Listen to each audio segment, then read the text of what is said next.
The discovery, the first contact between humans and the Ilari, had not come with fire or blood, as many had feared. It came instead through a quiet agreement of exchange, a decision made in the great halls of the Interstellar Council, where human delegates, nervous but determined, sat across from beings whose appearance was both strange and graceful.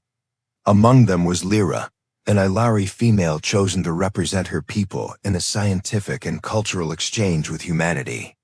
The Ilari were different from humans in many ways, their skin faintly luminous, their eyes reflecting light like liquid silver, their bodies taller and more flexible than the rigid frame of a human. Yet, despite these differences, they had extended a hand of peace and humanity, eager to learn and fearful of being left behind in the galactic stage. Accepted. When Lyra entered the human medical facility on Luna Station, she carried herself with a calm dignity that caught the attention of every scientist present. She did not walk as much as she glided, her steps quiet, her expression unreadable. The doctors and researchers gathered around her were not soldiers or politicians, but men and women who had spent their lives chasing knowledge. Among them was Dr. Adrian, a xenobiologist known for his patience and curiosity. He had studied hundreds of species from Earth and beyond, yet as he looked upon Lyra, he sensed that what humanity was about to learn from her would be unlike anything they had seen before. The first examinations were routine. Heart rhythm, respiratory flow, cellular scans, everything was carried out with professional care, and Lyra cooperated without resistance. Her voice, when she spoke, was soft, almost musical, carrying words in simple English that she had practiced for months before arriving. She told them about her homeworld, a place of vast crystal forests and oceans so deep that even her people did not know their true bottom. The researchers listened politely, but what fascinated them most was the chance to see how her body functioned, how a life form so similar in outward form to humans could be constructed so differently inside. It was during one of these scans that something unusual appeared. A ripple, a flicker of motion, something that did not match the rest of her calm body. At first the machines registered it as an error. The researchers assumed interference, perhaps static from the station systems. But when Adrian insisted on repeating the scan with sharper resolution, the truth began to reveal itself. Within her lower body, where her reproductive system was located, there was movement steady, deliberate, and entirely unnatural for what they expected from internal organs. The room grew quiet as the images came into focus. The organ did not simply exist passively like those in humans. It shifted. It curled and uncurled like a small creature trapped inside her, flexing with its own rhythm. One of the junior doctors stepped back in shock, whispering that perhaps there was a parasite. Another muttered that the readings could not be right. Yet Lyra lay calmly on the table, her expression unchanged, though her silver eyes watched them closely as if she already knew what they had found.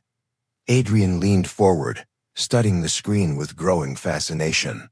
He had seen countless forms of alien biology in his career, but never before had he seen a reproductive organ behaving with what looked like intention.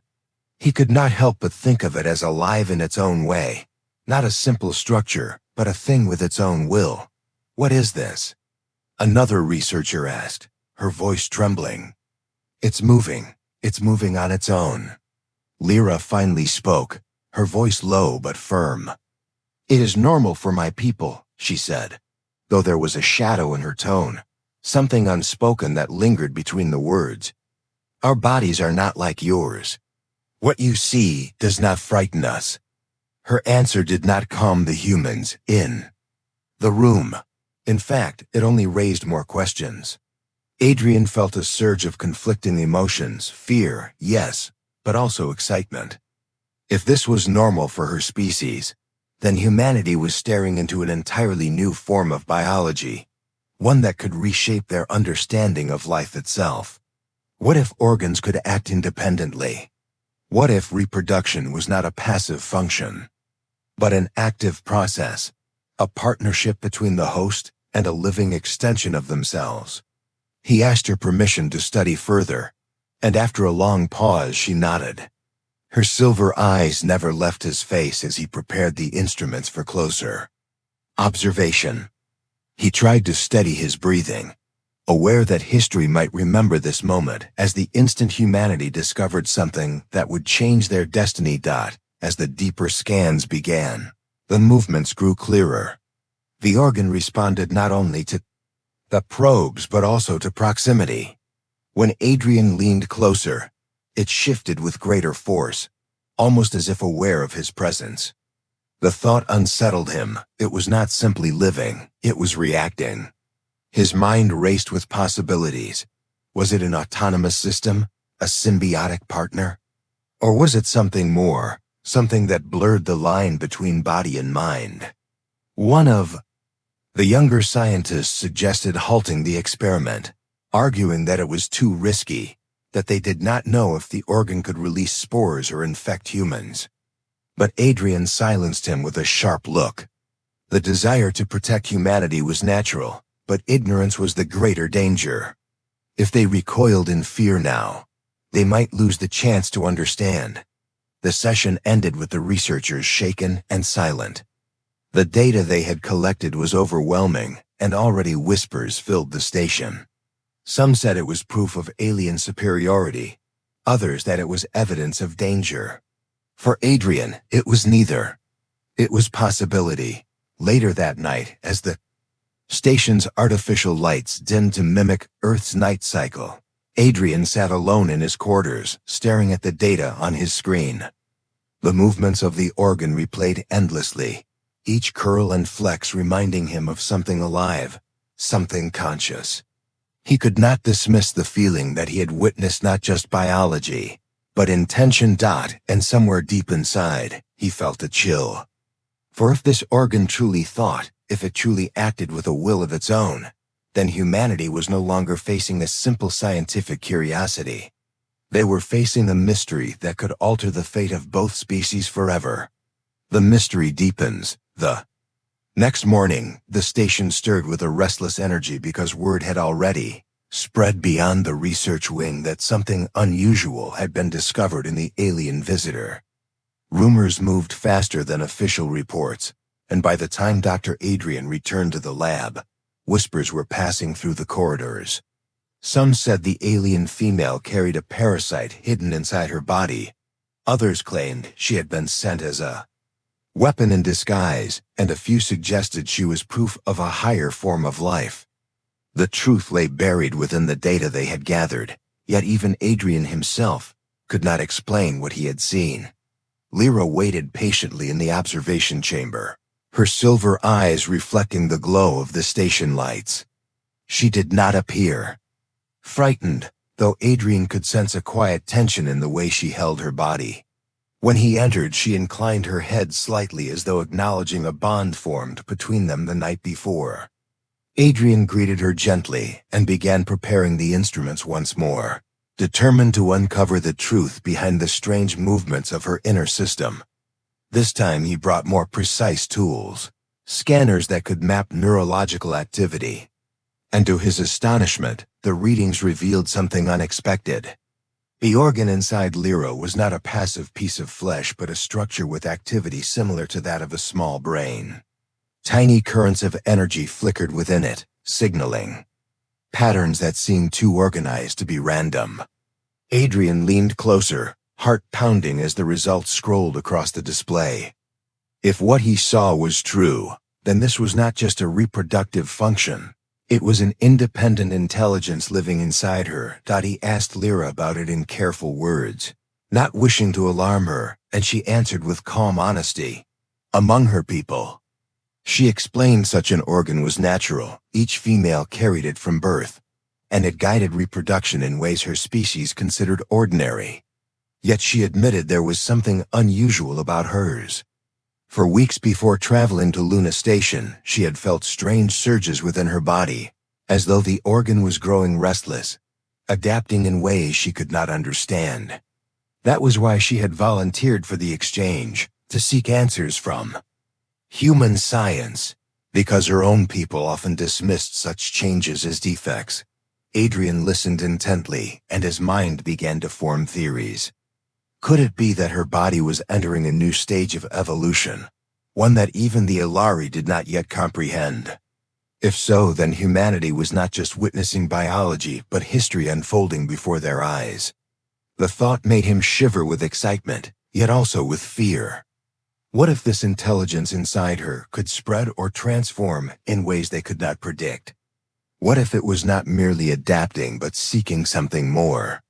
As the hours passed, the scans revealed another secret. Whenever Adrian approached the table, the organ became more active. Its patterns sharpened. Its movements grew stronger, almost as if it were aware of him specifically. It was not reacting to the machines or the sterile lights of the chamber, but to his presence alone. At one point, when he leaned close to adjust a sensor, the organ pulsed with such intensity that the readings spiked across the charts. The younger scientists in the room recoiled in alarm, but Adrian remained steady, his eyes fixed on the display. Something about the connection unsettled him deeply, yet he could not bring himself to step back. Lyra watched silently, and at last she spoke, her voice soft but filled with unease. She said she could feel the organ moving more when Adrian was near, as though it recognized something within him. Her words sent a chill across the room, and even the most rational scientists shifted uneasily.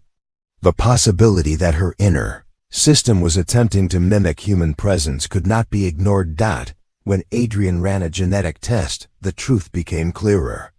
The organ was reaching outward, absorbing traces of the human environment, and in the sample it began to imitate human genetic material. It was not a perfect copy, but it was trying, shaping itself toward human biology as though drawn by an unseen purpose.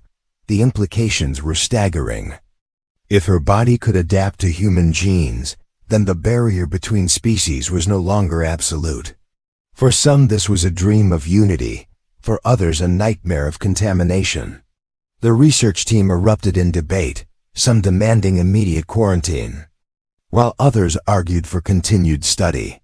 One senior officer declared that Lyra might pose a risk to all humans on the station and suggested she be removed before her condition spread.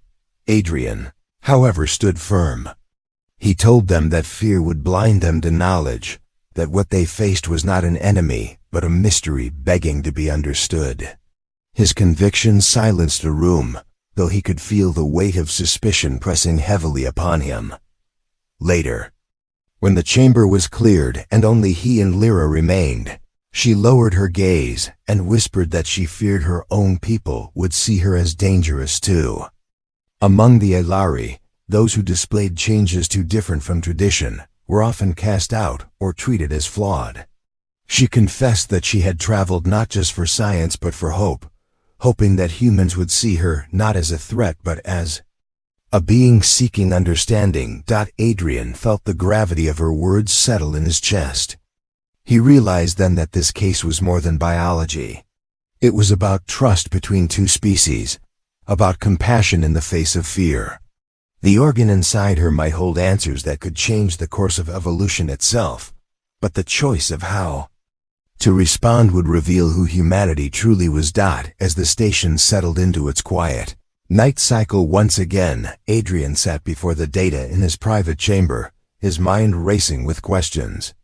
Was this the beginning of a union between species, or the warning of a danger too great to risk? The readings pulsed on his screen like a heartbeat, and he could not shake the feeling that the organ was not merely alive, but waiting, aware of his thoughts, aware of his hesitation, aware of his humanity. Rising suspense and conflict, the following days on Luna Station were tense because the discovery had grown beyond the walls of the laboratory. Reports had reached the higher command, and even though many details remained classified, the word was enough to stir fear and speculation. Some officers whispered that the alien female carried within her a second mind, one that could learn and spread into human bodies. Others claimed she was proof that humans were not as special as they believed, because another species had reached a form of evolution where even their organs could think and adapt. Whatever the truth, the atmosphere inside the station had shifted, and suspicion now hung heavy in the air. Dr. Adrian felt this suspicion most strongly whenever he walked through the corridors. People no longer greeted him with casual respect, but with cautious eyes and hushed voices. He knew many were wondering whether he had already been affected by the alien, or whether his judgment was clouded by sympathy. He also knew that once fear took root, logic was easily drowned. Still, he kept his focus on Lyra and the mystery her body carried, because he could not ignore what his instruments continued to show him. The organ inside her had grown more active with each passing day, and what unsettled him most was the pattern of its reaction. Whenever he was near, it moved with greater force, and whenever he left, it became quiet, as though waiting for his return. It was no longer possible to dismiss this as coincidence. Something about his presence seemed to trigger the response, and Adrian struggled to understand why. The machines recorded pulses of energy that resembled signals, not random twitching, but a structured attempt at communication. He began to believe that the organ was not only aware of him, but trying to reach him in ways he had not yet understood. One evening during a scan, Lyra suddenly gasped and clutched her abdomen. The organ shifted inside her with such intensity that the monitors blazed with unreadable spikes. Adrian rushed to her side, asking what she felt, and she whispered that the presence inside her was restless, almost desperate. She admitted that she sometimes heard faint impressions in her thoughts, as though another voice was trying to touch her mind. She said it was not frightening but heavy, like a burden pressing from within.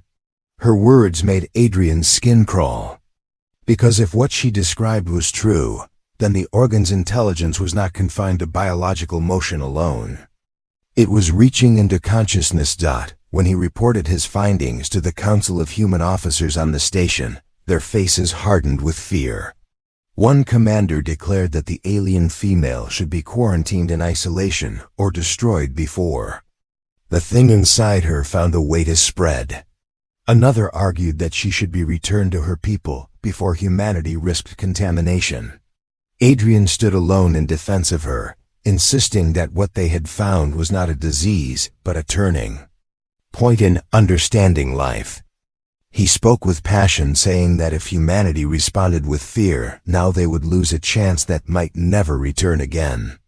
But he could see that his words were falling against a wall of suspicion. Lyra herself felt the weight of their doubt. In the quiet moments when she sat across from Adrian, her silver eyes betrayed the sadness she tried to hide. She confessed that her people would likely cast her aside if they knew how strongly the organ had begun to change. Among the Ilari, perfection was cherished and deviation often condemned. She had hoped that humans would be different, that they would see her not as a danger, but as a window into something greater. Her voice trembled when she said she feared she would be abandoned by both her kind and his. Adrian listened and felt his resolve deepen, because he could not allow her to be erased out of fear.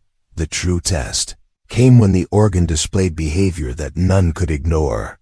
During a particularly close examination, the organ sent out bursts of bioelectric activity so powerful that the station's sensors picked them up beyond the lab.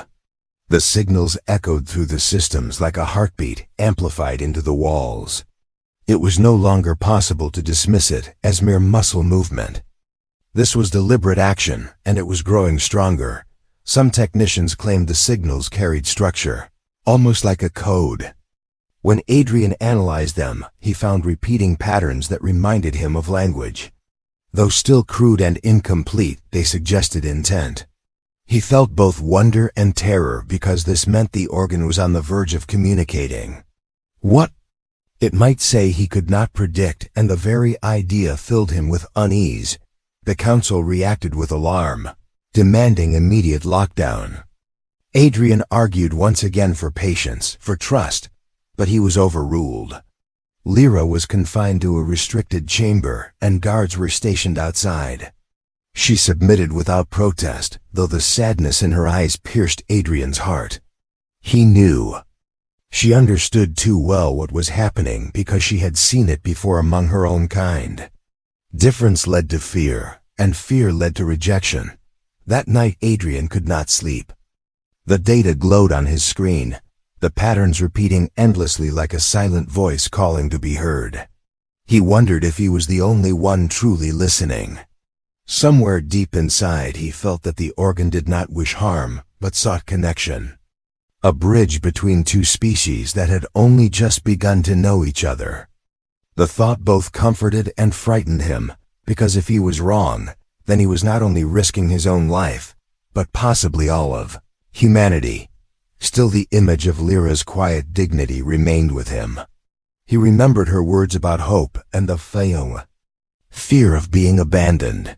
He remembered the way her eyes shone with sadness when she was locked away. And in those memories he found a decision forming in his heart. If no one else would stand beside her, then he would. The turning point, the station had grown silent in a way that was heavier than usual, because the whispers of fear had turned into unspoken decisions. Guards watched the chamber where Lyra was kept, and the scientists who once came eagerly to study her, now kept their distance. They feared what she carried inside her body, and many wished she had never been brought to the station at all. Yet Dr. Adrian could not bring himself to turn away. Every night he returned to his quarters with fresh data, each file filled with more proof that the organ was trying to become something greater than a simple piece of biology. He could not shake the belief that it was more than a curiosity. It was alive in its own right, and it wanted to be heard. One evening while reviewing the energy patterns that had been recorded from her last scan, Adrian noticed something that made his breath quicken. The pulses were not random bursts but carefully layered rhythms. When he slowed the playback, he could hear faint tones hidden in the static, almost like a voice trying to form words. He listened again and again until he was certain that the signals were not mere noise. They were a message, and the organ had been sending it all along. Driven by a mix of fear and fascination, he decided he had to see Lyra again. He persuaded the guards to grant him entry into the restricted chamber, insisting that further tests were required. Reluctantly they allowed him through, though their hands never strayed far from their weapons. Inside he found Lyra sitting quietly, her silver eyes lifting to meet his with a sadness that pierced him. She asked softly if the council had already decided her fate. He admitted that many wanted her sent away or destroyed, but he told her he believed there was something inside her that humanity had to understand. He set up his instruments again, this time with the intention of direct communication. He placed sensors across her body and watched the displays as the organ stirred with familiar motion. The signals came stronger than before, filling the room with electric rhythm, and when he slowed the data stream, he saw words beginning to form. They were crude, incomplete, but they carried meaning. With a trembling voice, he spoke aloud what he believed he was reading. The message said, "We are alive, we seek union, we mean no harm." Lyra gasped and placed her hand against her abdomen, her expression filled with awe. She whispered that she could feel it too, a voice pressing gently against her thoughts, clearer now than ever before. She said it felt like a plea, not for escape, but for acceptance. Adrian's heart pounded because he realized this was the first time in history that a human being had made contact with a mind that was not truly separate, but living inside another body. It was a miracle, but also a burden, because what it asked was not simple understanding, but trust. When Adrian presented his findings to the council, their reaction was divided. Some were astonished and argued that this was proof of a new form of life deserving of respect. Others grew more fearful than ever, warning that if the organ was intelligent, then it could deceive them, manipulate them, or one day take control. The debate grew heated, and no decision could be reached. In the end, the council demanded more evidence and placed the matter under strict review. But Adrian sensed that their patience was running out. Lyra meanwhile grew weaker as the organ's activity increased. She told Adrian that the presence within her was not hurting her, but it was changing her, drawing energy, pushing her body into a state she had never known. She admitted she was afraid, but she also said she felt strangely comforted, as though the organ was guiding her rather than consuming her. Adrian struggled with the conflict in his mind, because every instinct told him to protect her, yet every duty reminded him of the danger she might pose. One night when the station's lights dimmed to their artificial dusk, Adrian stayed with her longer than usual. He asked her what she wanted if she could choose for herself, rather than letting councils and commanders decide. She looked at him with eyes that seemed both strong and fragile, and said she wanted to be seen not as a mistake, but as a beginning. She wanted her existence to mean something more than fear. Her words struck him deeply, and he realized that no matter what science revealed, the real question was not what the organ was, but what humanity would choose to be in response. The turning point came suddenly. The organ surged with power far beyond anything before, and the systems around them flickered as though touched by its energy. Alarms rang through the chamber, and guards rushed in, weapons raised. But Adrian saw on the monitors that the surge was not random. It was communication breaking through every barrier. The message appeared across the screens in clumsy but undeniable form. "We are not threat. We are bridge. We choose unity." The guards hesitated, unsure whether to fire or flee, and in that moment Adrian stood between them and Lyra. He shouted that this was no enemy but a voice reaching out in peace. For a long, breathless moment, the room held its tension like a blade's edge. Then slowly the alarms faded, the signals calmed, and the organ returned to its steady rhythm as if exhausted from the effort of making itself known. In the silence that followed, Adrian looked at the faces around him and saw fear but also wonder. The choice was coming closer, and he knew it would shape the future not only for Lyra but for all of humanity. For the first time he felt that perhaps the organ's words were true, that this was not the shadow of destruction but the fragile birth of a bridge between species. Resolution. The chamber remained heavy with silence after the surge of power had passed. The guards lowered their weapons with hesitant movements, their eyes still locked on Lyra, as if waiting for another outburst. Adrian stood close to her, his chest rising and falling with quick breaths, his mind caught between wonder and fear. The message had been clear, written across the monitors in patterns no one could deny. The organ inside her had spoken, and its words carried intent. It had declared that it was not a threat, but a bridge, a choice for unity. Yet even with this proof, the room was thick with doubt, because humanity had always feared what it did not fully understand. The council gathered in emergency session soon after, and the debate raged for hours. Some argued that this discovery was the greatest moment in human history, the proof that life could take forms beyond imagination, and that humanity now stood at the doorway of a new chapter. Others declared it too dangerous to trust, a trap wrapped in soft words, a danger waiting to unfold if they allowed it to grow. The voices rose higher and sharper until it seemed the chamber itself might split under the weight of conflict. Adrian spoke with every ounce of conviction he carried.